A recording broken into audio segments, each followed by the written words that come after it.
Imagine trying to make it back into the game here. So it is Tuesday after the bell, 7/20/21.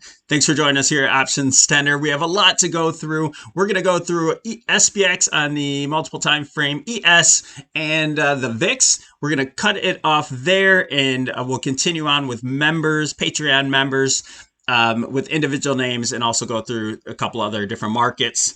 And if you want to join that Patreon, it is in the description. The link is there. It is only $5 a month.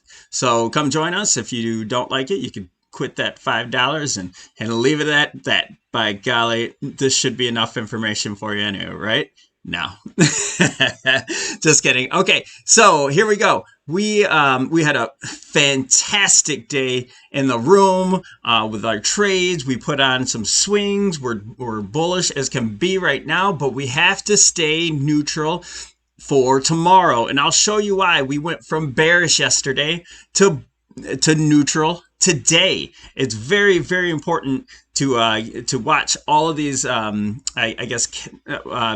nuances to make decisions here.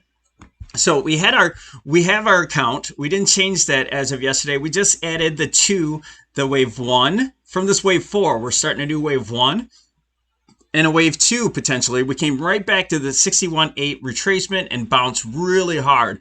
Now we regained that rising pivot and also the trend line. But one small thing, that the only reason why we're still neutral, we did have a gap here as well. We closed that. We stopped at the 8 MA. So do we keep going above the 8 MA? Do we consolidate a little bit and then head back up?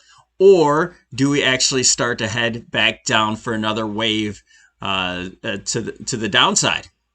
So we have to be ready for those. So the only thing that's keeping me a little bit neutral is, instead of being bullish, is that 8 MA and also the MACD. The MACD is crossed over. It's still somewhat headed sideways. The histogram is not increasing, is not accelerating to the downside. And we can also make an argument that we have a low here, a high, a higher low, higher high, and we're trying to make a higher low at this point as well.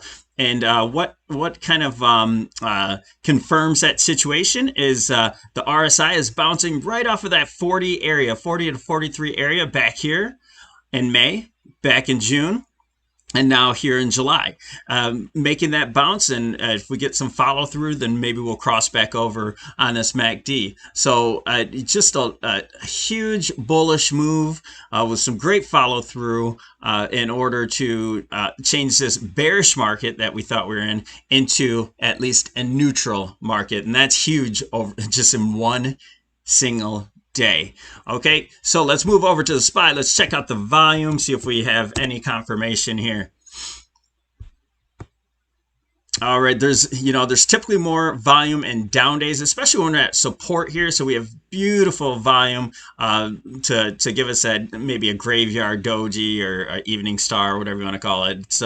But then we had a reversal here and a good volume. So we love that we had some volume in there, looking good. Stopped at the 8 MA, and there we go. We talked about everything else. Okay, on the ES, let's go down to the 65-minute chart. We love that 65-minute candle because it keeps every single candle even throughout the trading day. So what do we have here? Possible A, B, C correction. And now we're looking at, is this a 1, 2, 3, and then 4, 5? Or is this A, B, C, and headed to the downside? All right, it looks like we're consolidating right here. That's a good sign for the bulls, but we are at that 61.8 retracement from the top to the bottom of this 42.21 area. That gives us our 61.8 retracement, which is a good spot for the bears to take charge and head back to the downside.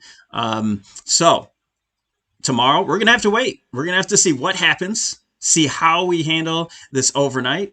We will not consider this completely bullish until we get over this downtrend line. That's very important, but I'm telling you, with the breadth that we had today, insane. We were pinned to the bull side. We were looking really, really good.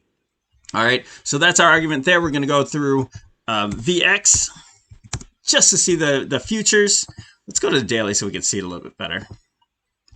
Okay, so we've been working with this wedge. Just yesterday, we were sweating. We thought the bears were taking over.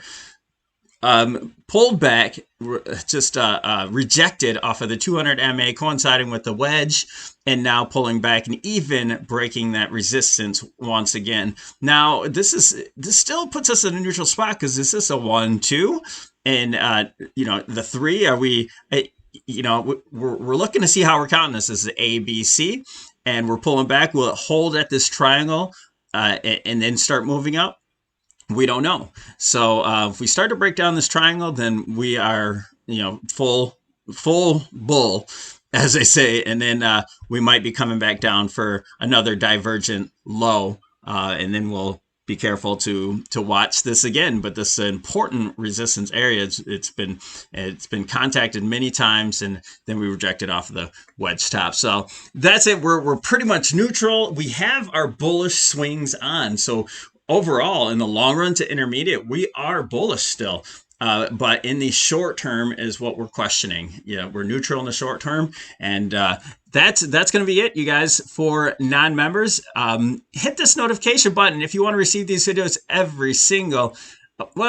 almost every single day. We try to update the market, but definitely on the weekend. And if you are a member, just stick around, and we'll go through 4 or 5 individual names in the RTY and NASDAQ as well, and Dow. All right, thanks for joining us here at Options Tender.